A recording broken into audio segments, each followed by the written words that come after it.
Assalamualaikum warahmatullahi wabarakatuh. Alhamdulillah wassalatu wassalam ala Rasulillah wa ala alihi wa sahbihi wa man tabi'ahu wa nasarahu wa walah. Rabbi shrah li sadri wa yassir li amri wa hlul 'uqdatam min lisani yafqahu qawli.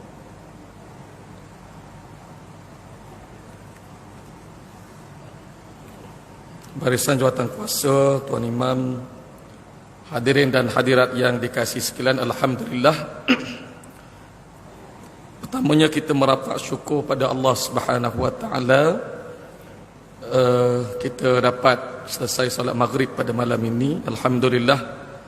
Insya-Allah para jemaah sekalian, menyambung perbincangan saya yang lalu dalam fiqh minhaji, dalam bab munakahat, dan kita bincang pada hari itu, tuan-tuan, puan-puan, dalam bab rujuk.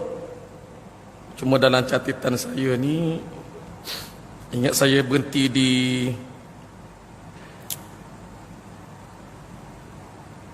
bahagian yang keempat, berkaitan rujuk, membabitkan kedudukan apabila suami isteri menceraikan isterinya, suami menceraikan isterinya dengan talak 3. Baik, kata musannif, jika suami menceraikan isterinya dengan talak 3, sama ada dilafazkan secara berasingan atau sekaligus dengan satu lafaz sahaja, sebelum atau selepas persetubuhan, talak tersebut adalah talak bain.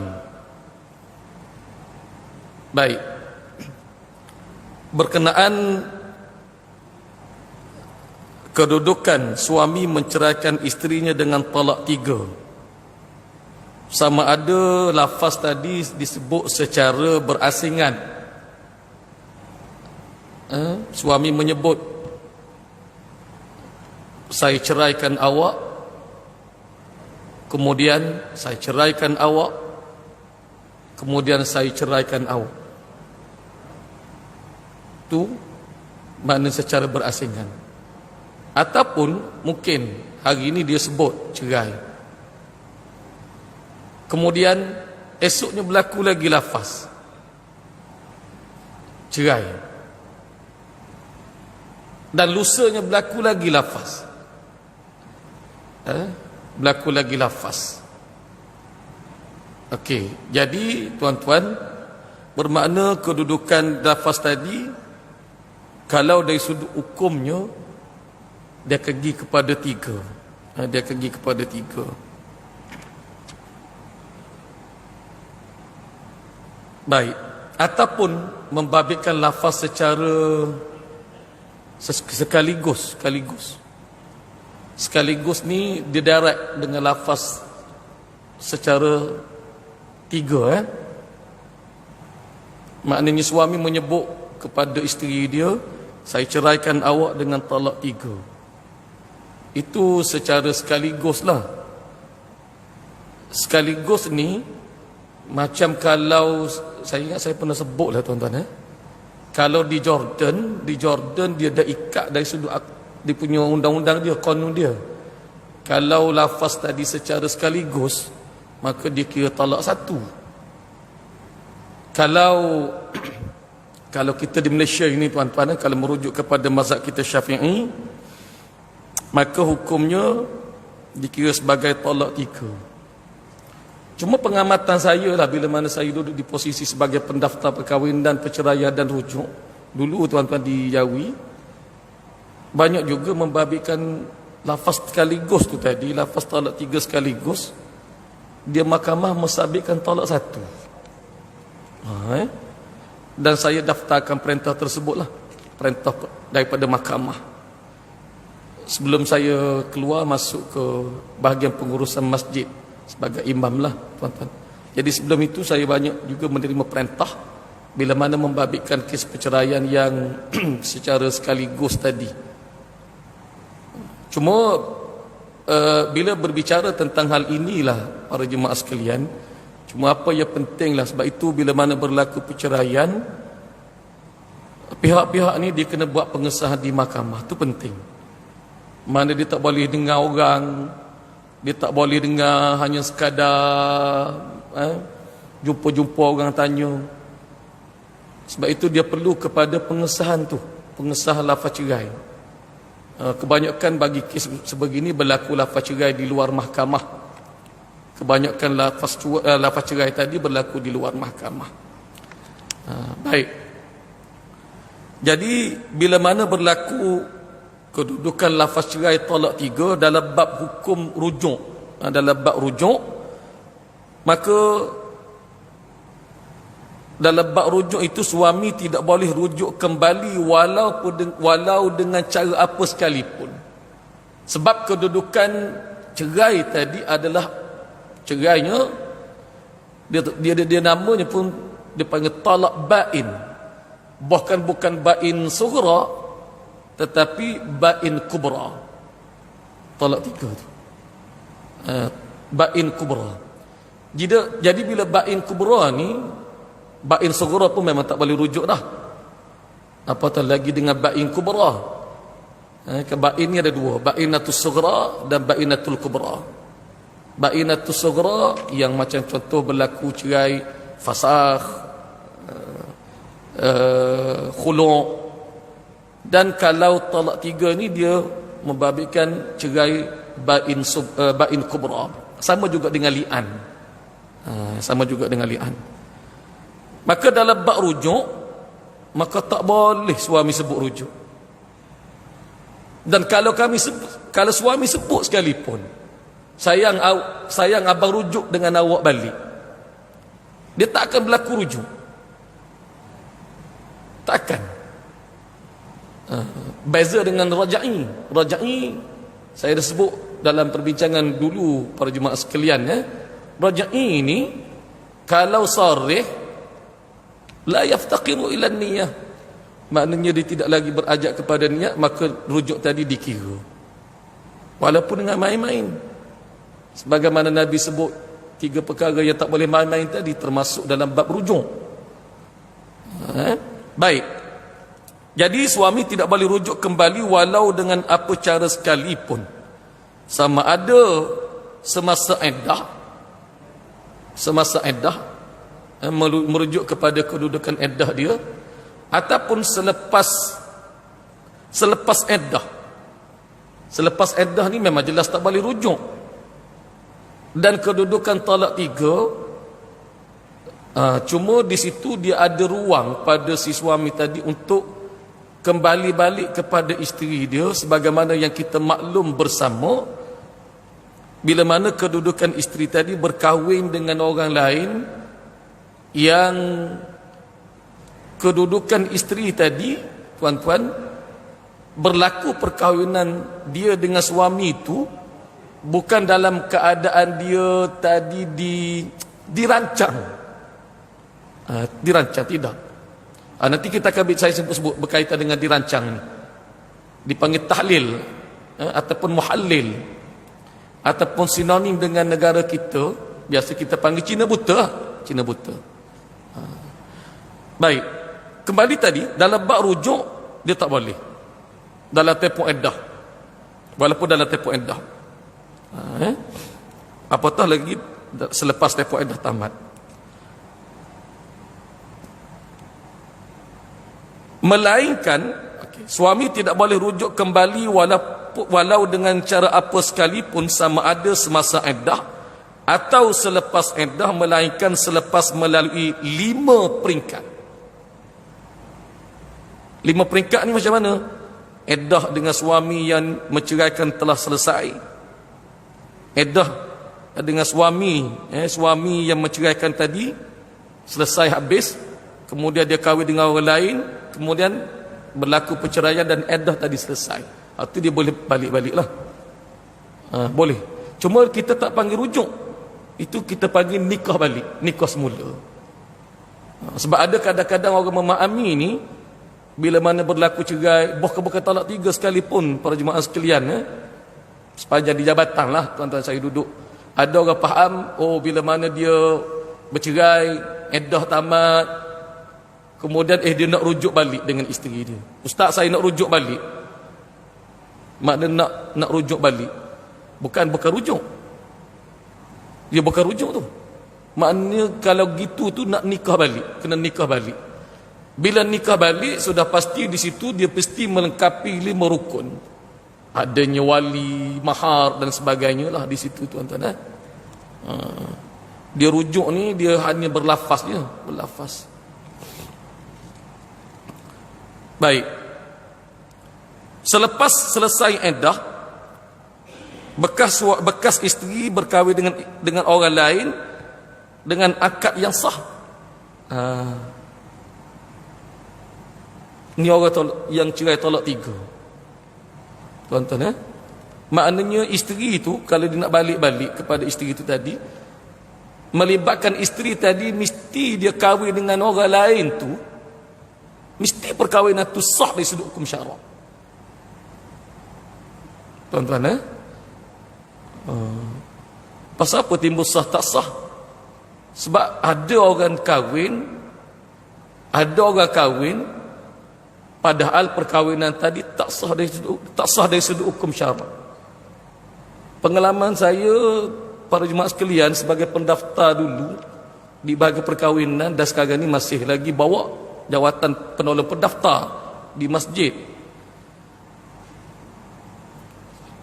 Tuan-tuan, pengamatan dalam kes lah membabitkan orang duk sangka dia nikah tadi sah, saya sah nikah ustaz. Dia ingat sah dari sudut hukum syarak, padahal dia kahwin tadi tak sah dari sudut hukum syarak. Ada yang nikah di Thailand, ada yang nikah kita di Kuala Lumpur ni, ada yang nikah di Indonesia, ada yang nikah di UK, di Brazil.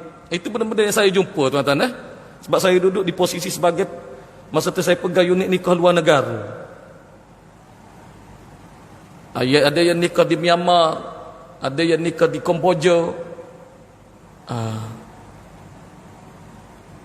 Berlaku perkahwinan tak sah dari sudut hukum syarak, dari sudut hukumnya fasid. Antara sebab apa? Wali antaranya. Tuan-tuan, wali. Baik itu wali ni kita teliti sangat-sangat wali tuan-tuan. Saya ada kursus perkahwinan di atas tu. Pesan sangat-sangat pada yang nak kahwin ni, dan juga bila mana dalam urusan perkahwinan tuan-tuan, saya di masjid-masjid ni, oleh kerana duduk di bidang ni, pesan sangat-sangat berkaitan perkahwinan tadi, wali tadi kena tengok kedudukan wali dia. Kena sepatutnya dia wali hakim, dia nikah wali nasab, tak sah. Confirm tak sah nikah. Jadi bila tak sah nikah, dia tak bahagia tuan-tuan, tak bahagia. Saya tak pernah jumpa lah orang nikah tak sah dia duk happy. Tak jumpa, saya tak pernah jumpa lah.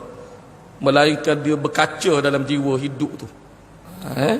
Sebab tu kita nak tengok dari sudut perkahwinan tadi sah dari sudut hukum syarak. Di Thailand kena beringat juga tuan-tuan, di Thailand ni. Okey, baik. Sebab saya sebut begitu tuan-tuan, sebab saya dalam rekod ada berlaku perkahwinan. Sebab saya handle kes tu dulu. Sebab tu kita tengok dia punya perjalanan dari sudut perkahwinan. Baik. Tadi kalau berlaku perkahwinan tadi mesti sah dari sudut hukum syarak perempuan tadi. Orang kata bekas isteri dia tadi. Manakala perkahwinan dia tak sah, tuan-tuan, kalau perkahwinan tu tak sah dari sudut hukum syarak, katalah berlaku pun ditinggalkan juga oleh bekas suami dia, dan dia pun kahwin juga membabitkan perkahwinan tadi, perkahwinan yang tak sah dari sudut hukum syarak, tak sah. Baik, yang ketiga, 5 peringkat tadi. Dan kalau dia nak bersama balik dengan isteri yang diceraikan tolak 3 tadi, ini tadi isteri kahwin dengan orang lain, selesai iddah, okey. Kemudian dalam perkahwinan bekas isteri disetubuhi oleh suami barunya dengan persetubuhan yang sebenar. dengan persetubuhan yang sebenar. Maknanya berlaku dia nikah dengan suami yang baru tu tadi disebut dalam hadis Nabi sallallahu alaihi wasallam, tuan-tuan. Dia maknanya disebut sebagai usailatah, maknanya dia merasai nikmat persetubuhan tu tadi dengan suami baru. Kemudian berlaku cerai, habis endah. Saya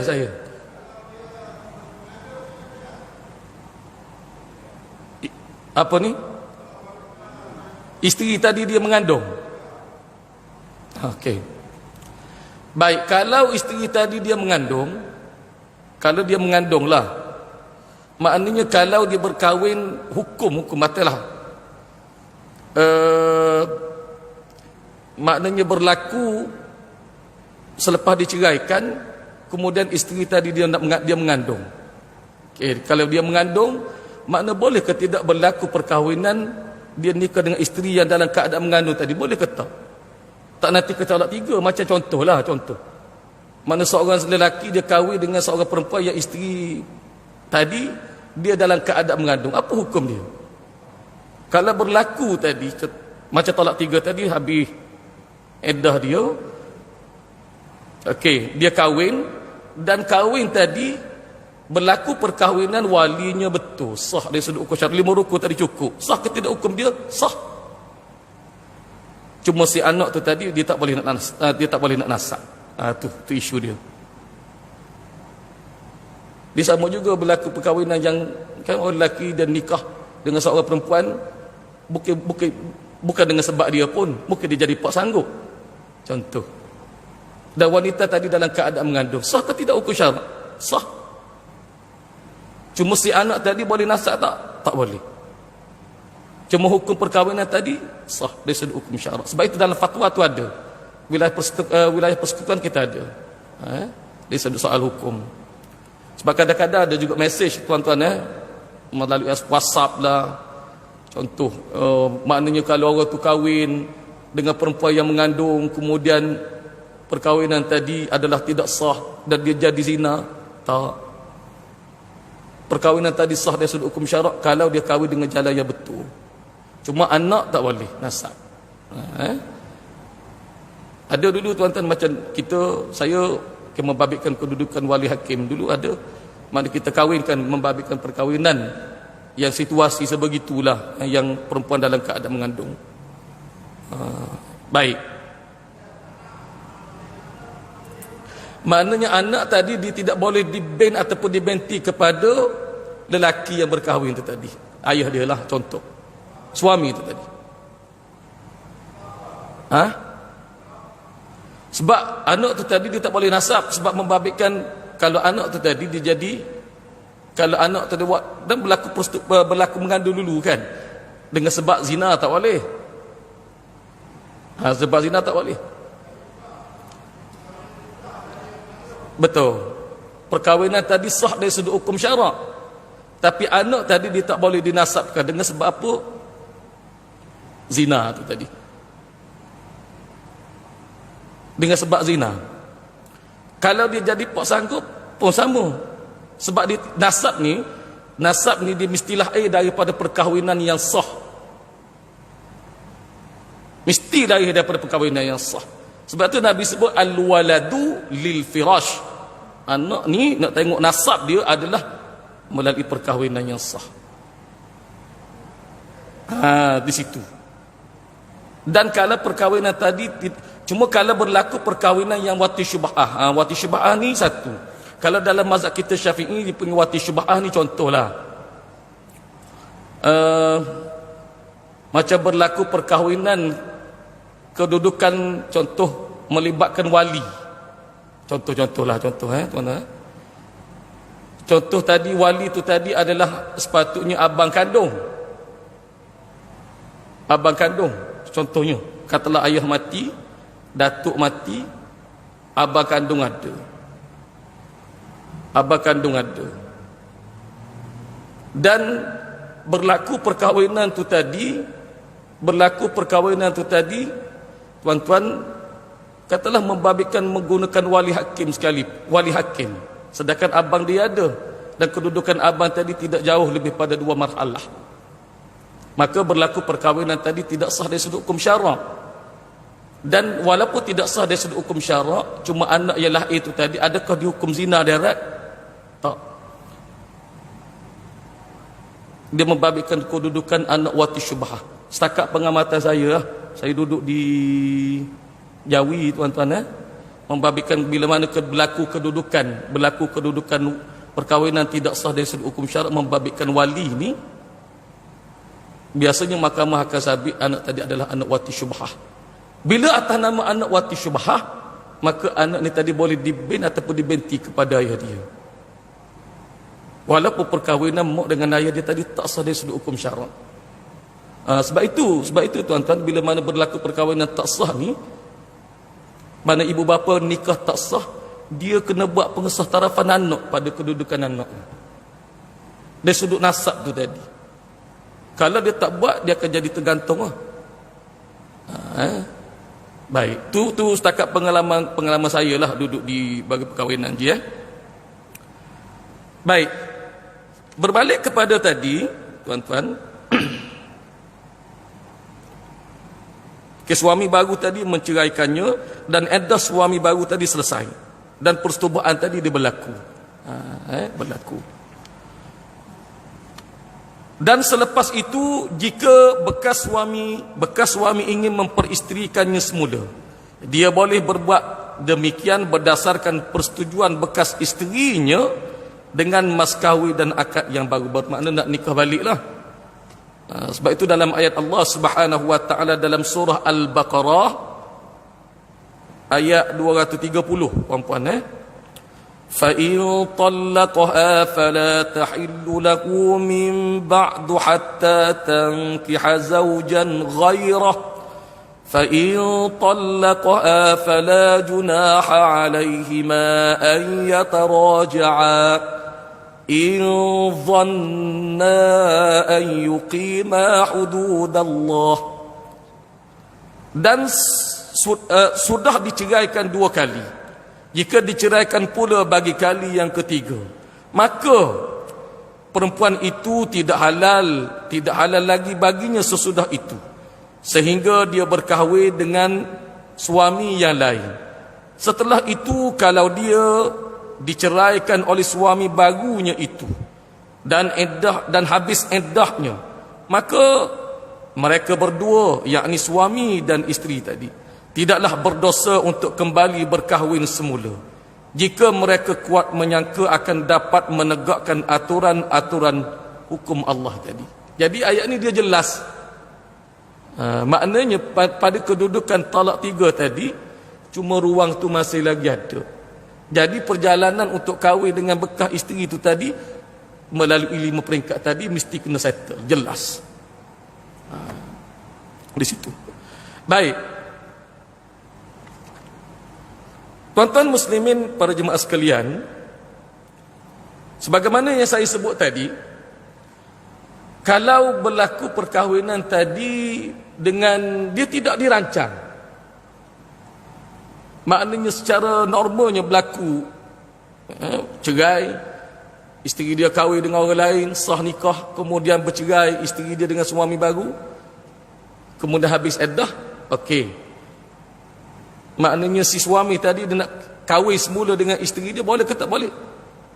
Boleh.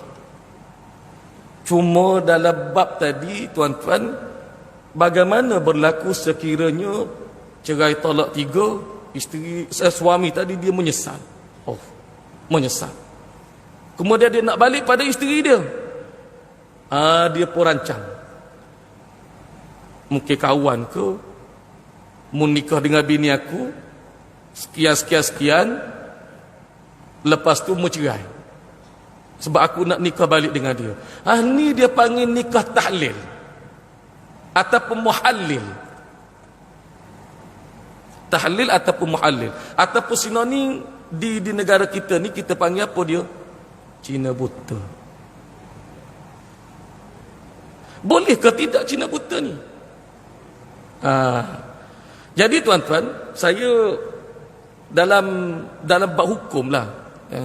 Antara kalau di peringkat pejabat mufti kita, wilayah persekutuan, dia ada perbincangan ni berkaitan dia panggil nikah tahlil ataupun muhallil. Tuan-tuan boleh rujuk dalam website di pejabat mufti, dia ada bincang secara lumak juga dalam Al-Kafi lil Fatawa. Okay, saya ambil sikit lah tuan-tuan untuk kita tengok.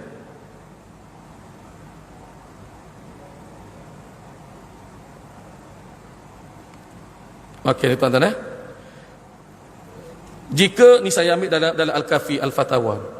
Jika suami menceraikan isteri selepas talak kedua, maka akan berlaku dan juga berlaku talak tiga. Jika suami menceraikan isteri dengan lafaz talak tiga sekaligus, sama juga macam tadi tuan-tuan maka dia tak boleh rujuk.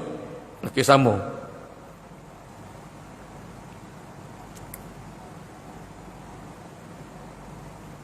Okey.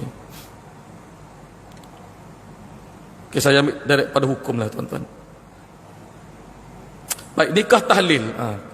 Nikah tahlil ataupun muhallil ataupun cina buta adalah pernikahan bersama suami baru dengan bertujuan untuk menghalalkan bekas isteri tadi.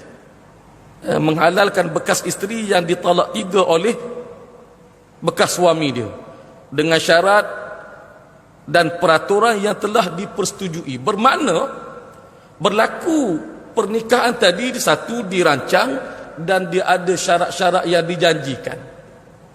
Contoh apa dia yang dijanjikan? Contoh, suami tadi mungkin ada perbincangan dia dengan suami tadi ada perbincangan dengan orang yang nak nikah dengan isteri tadi. Sekawan lah sebagai contoh. Mu nak nikah dengan isteri aku, boleh. Mu kena tolong aku. Kalau kamu nikah dengan dia, aku tak benarkan kamu berlaku hubungan tu tadi dengan dia. Jangan. Nikah boleh. Mu jangan berlaku persetubuhan dengan bini aku, dengan bekas bini aku sebagai contoh. Itu satu syarat antara dia. Ataupun suami kata, okay, kamu nikah sekejap, 3 bulan kamu cerai dia. Kalau tempoh 3 bulan kamu cerai dia, ataupun 2 bulan cerai, ataupun tempoh tertentu sampai ni mu kena cerai dia. Dia melibatkan ada akad di situ, perjanjian di situ. Okay, okay. Perkahwinan itu ditentukan sama ada dengan waktu ataupun kontrak sebagai contoh. Kontrak tamat habis, mu cerailah, mana gitu. Ataupun mungkin juga berlaku, aku bagi mu nikah dengan bini aku, contoh, aku bagi kamu sekian jumlah wang, sekian. Okey. Baik. Tuan-tuan, dari sudut soal hukumnya, bila mana membabitkan berlaku perkahwinan sebegitu, rancang, ada perjanjian yang dibuat, okey perjanjian yang dibuat, dan biasanya lah begitu dia akan berlaku dalam keadaan terdesak. Tadi menyesal dan nak balik, isteri pun nak balik, nak nikah balik secara direct biasa tadi tak boleh dah, melainkan dengan jalan tadi dia kena nikah dengan orang lain. Kita pun rancang. Baik, ni saya ambil tuan-tuan dari sudut perbincangan, dari sudut soal hukum ni dalam Al-Kafi dan Al-Fatawa dan juga Hanafi, menyatakan bahawa nikah tahlil ataupun muhallil ataupun cina buta ini adalah pernikahan yang tidak sempurna atau tidak mencukupi satu atau lebih syarat daripada syarat pada rukun nikah. Kerana itulah nikah ini tidak sah dan ia merupakan nikah fasid ataupun nikah batil. Tuan-tuan, saya ingat dalam 2-3 bulan lepas tuan-tuan, ada sahabat saya pun pendaftar di satu masjid KL lah tuan-tuan, Bila mana kes ni tadi satu permohonan masuk kepada dia, permohonan yang melibatkan orang yang bercerai talak 3 lah. Dia isi barang permohonan kebenaran berkahwin melalui ISPIM kita, wilayah persekutuan kita guna sistem, tuan-tuan. Permohonan kebenaran berkahwin tadi melalui sistem kita mohon, dia isi barang, dah print out barang apa semua, dokumen kalau tengok secara sepintas lalu dokumen lengkap lah, mana begitu. Dan kisah dia nak kahwin dengan bekas isteri dia tadi, dan perkahwinan tadi adalah perkahwinan yang isteri tadi dia kahwin dengan orang lain tadi dirancang, dan kita dapat detect benar ni, tuan-tuan. Maka perkahwinan tadi kita akan blok, kita blok lah. Berpegang kepada hukum tu tadi, tuan-tuan, kalau berlaku perkahwinan juga dia dengan bekas suami dia tu, dia akan berlaku perkahwinan yang fasid. Nikah yang tak sah dari sudut hukum syarak ni kita panggil fasid, tuan-tuan. Fasidun, bukan fasikun. Fasikun ni orang fasik. Fasidun, bila fasid ni makna hukum tadi adalah tidak sah dari sudut hukum syarak. Jadi jumhur cuma mungkin ada pandangan-pandangan yang syadz, pandangan yang agak ganjil, mungkin di situ ada dalam perbahasan fiqh ini. Cuma tuan-tuan, dia dalam bab hukum ini kita akan mengambil pandangan yang kuat, dan jumhur tadi adalah pandangan yang kuat lah, dan kita akan berpegang kepada pandangan jumhur fuqaha. Baik, Nabi SAW melaknat pernikahan ini. Nabi SAW melaknat pernikahan tadi yang dirancang tu tadi, yang dirancang. La'ana Rasulullah sallallahu alaihi wasallam al-muhilla wal muhillalah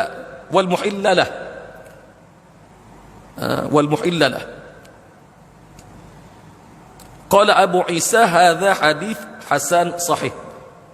Okay. Maksud daripada hadis Nabi sallallahu alaihi wasallam, Rasulullah sallallahu alaihi wasallam melaknat seseorang yang menikahi wanita yang ditalak 3 dengan niat untuk menjadikan halal pada bekas suami dan ke atas sesiapa yang dia halalkan. Bermaksud di situ ada dirancang. Sama ada si suami juga adalah dalam kategori yang dilaknat oleh Allah, dan begitulah juga isteri yang tadi, makna bersubhat juga tadi, sama. Maka hukumnya adalah berdosa lah, tuan-tuan. Bahkan berlaku perkahwinan tadi tidak sah dari sudut hukum syarak. Sebab itu tuan-tuan muslimin, para jemaah sekalian, bila mana berbicara tentang soal cerai ini, sebab itu dari sudut sunnah Nabi sallallahu alaihi wasallam, Nabi tak ajar cerai isteri talak 3. Sebab dia tidak termasuk dalam sunnah. Nabi tak ajar. Kalau berlaku cerai pun padan cukup dengan talak raj'i. Padan cukup dengan talak raj'i. Sebab apa? Sebab bila mana talak raj'i ni tadi, ingat, bila mana berlaku perceraian, maka ruang tadi ada untuk rujuk kembali. Mungkin dengan sebab contoh berlaku konflik, tidak nafikan di situ. Cuma kadang-kadang mungkin pada pihak suami, pada pihak isteri, bila mana berlaku perceraian talak raj'i tadi, masing-masing tadi pihak-pihak ni tadi mungkin boleh fikir balik, duduk balik, tengok balik, makna begitu. Tapi bila mana berlaku perceraian talak 3, bila mana berlaku perceraian talak 3, kita isyak 8-10 ya. Okey, sikit lagi ya. Baik, bila mana berlaku perceraian talak 3, habis ya. Bahkan tuan-tuan, saya duduk dengan kes tu tadi, bila mana orang berlaku cerai talak 3 ni tuan-tuan, sepanjang saya, bila mana saya kan pendaftaran, kita daftarkan perintah daripada mahkamah. Ustaz, nak buat macam mana Ustaz? Saya masih lagi sayang pada isteri saya. Tengok talak 3 Ustaz, nak buat macam mana Ustaz saya? Tuan-tuan, Bahkan saya jumpa benda ni tuan-tuan, bukan satu kes. Sebab saya duduk unit cerai, saya jaga unit cerai di Kuala Lumpur tu. Tuan-tuan, unit dulu. Jadi tengok macam mana? Menyesal. Sebab itu tuan-tuan, balik pada kedudukan cerai itu tadi, jangan. Habis pun ialah membabitkan talak raj'i lah, talak raj'i. Talak raj'i, talak yang memberi hak. Ataupun kalau paling pun tuan-tuan membabitkan tadi ba'in sughra. Ba'in sughra ni biasanya fasakh, khulu, makna begitu. Tapi kalau tiga tu tadi, ba'inatus sughra. Kubra habis ya. Cuma tuan-tuan saya hak yang ni talak tiga ba'inatul kubra tuan-tuan. Cuma saya sebut satu lagi li'an. Li'an. Memang li'an ni memang saya kira ending lah tuan-tuan. Saya kira memang kalau orang berlaku li'an ni bila mana ialah sabit li'an ni tuan-tuan. Kan li'an ni suami menuduh isteri berzina. Tu cerita dia. Ataupun membabitkan penafian nasab. Nak menafikan nasab tu li'an antaranya. Jadi kalau benda begitu membabitkan li'an ni ending lah saya ingat. Memang ya, untuk nak baik balik tu memang kalau li'an ni nak baik balik memang tak dapat dah, sampai bila-bila pun tak boleh dah. Cuma talak tiga tadi dia ada ruang lagi tadi. Jadi tuan-tuan muslimin, para jemaah sekalian, muslimin muslimat, baik. Itu berkaitan hukum. Secara kesimpulan dalam masa lebih kurang dalam 2-3 minit sebelum kita masuk waktu isyak, saya nak simpulkan berkaitan dengan rujuk ni.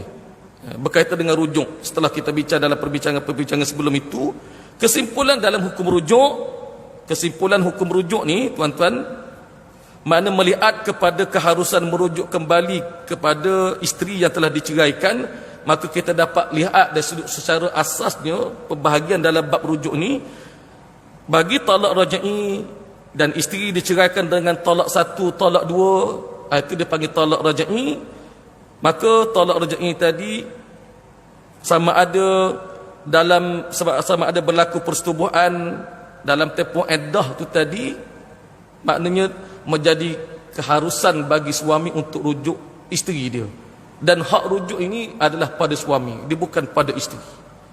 Rujuk ni pada suami. Kalau isteri sebut bang I rujuk dengan you balik, tak jadi tuan-tuan, walaupun dalam tempoh iddah. Tapi kalau suami sebut abang rujuk dengan awak, dia jadi walaupun isteri tak setuju. Dalam bab hukum. Baik, suami diharuskan rujuk kembali isteri dia atas dengan sebab tadi berdasarkan kepada keinginannya sendiri. Maka dia kembali kepada akad perkahwinan yang lama, mas kahwin pun mas kahwin yang lama. Okey. Dan ada pun dia punya talak ba'inatus sughra, maka rujuk tadi adalah tak boleh. Cuma dia boleh duduk balik bila mana berlaku akad perkahwinan semula, akad nikah semula, barulah dia boleh duduk bersama. Dan ada pun baki talak dia masih lagi bawa, masih lagi kalau khuluk antaranya. Cuma yang tak bergeraknya fasakh tak bergerak dia punya baki tu. Dan ba'inatul kubra jelas hukumnya dia tak boleh dirujuk, tak boleh rujuk balik. Cuma untuk bagi talak tiga, isteri tadi nak nikah melalui 5 peringkat tu tadi diselesaikan. Dan bagi li'an jelas sekali dia punya hukum rujuk tak boleh sampai bila-bila.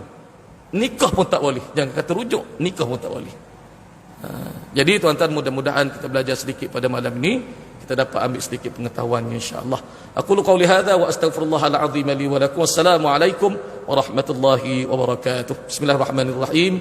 Allahumma a'inna ala dzikrika wa syukrika wa husni ibadatik. Rabbana atina fid dunya hasanah wa fil akhirati hasanah wa qina adzabannar. Wa sallallahu ala sayyidina Muhammad wa ala alihi wa sahbihi wa sallam. Walhamdulillahi rabbil alamin. Taqabbalallahu minkum.